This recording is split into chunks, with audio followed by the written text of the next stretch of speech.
জটিল প্রশ্ন। বউ একাধিক চালানোর ক্ষমতা আছে, কিন্তু করছে বিয়ে কয়টা? গুনাহ হবে কিনা এই প্রশ্ন যদি বাসায় জানতে পারে যে কে করছে,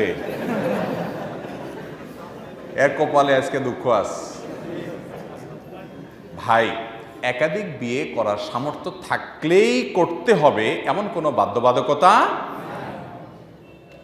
একাধিক বিয়ে করার সামর্থ্য আছে, কিন্তু তিনি ওই সামর্থ্য দিয়ে, দুনিয়াতে অনেক মেয়ে বেকার আছে, তাদের বিয়ে হচ্ছে, অনেক ছেলে অবিবাহিত আছে, অনেক মেয়ে অবিবাহিত আছে, তাদের বিয়ে হচ্ছে না। আল্লাহ তাকে সামর্থ্য দিয়েছেন, তার একজন স্ত্রী আছে, চলে আলহামদুলিল্লাহ, তাহলে ওই টাকা দিয়ে তিনি অনেক যুবককে বিয়ে করে দিবেন, অনেক যুবতীর বিয়ের ব্যবস্থা করে দিবেন। এই বুদ্ধিমাতা আসতে পারে না?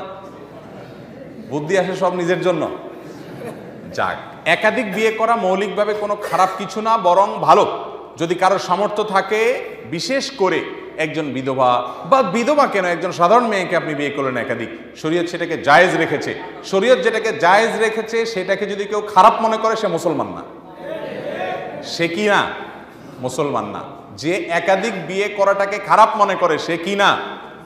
আল্লাহর বিধানকে যে অস্বীকার করে, সে মুসলমান হতে পারে না। বিধা ভাইয়েরা আমার, একাধিক বিয়ের প্রতি ঘৃণার ভাব থাকলে ঈমান নিয়ে টানাটানি হবে। অনেক মা বোনদের এটা আছে। হ্যাঁ, আপনি করেন না, সেটা আপনার ব্যাপার, শরীয়ত আপনাকে করতে বাধ্য করে না, তো যার দরকার সে করবে।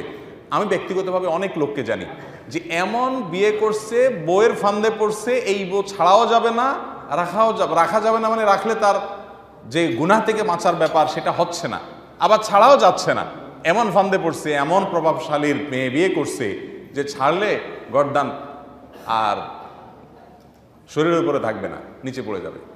তো এখন এই অবস্থায় সে কি করবে? এরকম আরো বহু অপশন আছে। তো ভাইরা আমার, এইরকম পরিস্থিতিগুলো, অথবা সাধারণ পরিস্থিতিতে একাধিক বিয়ে করা জায়েজ আছে, কিন্তু টাকা আছে, পয়সা আছে, সেজন্য একাধিক করতে বাধ্য, এমনটা মোটেও জরুরি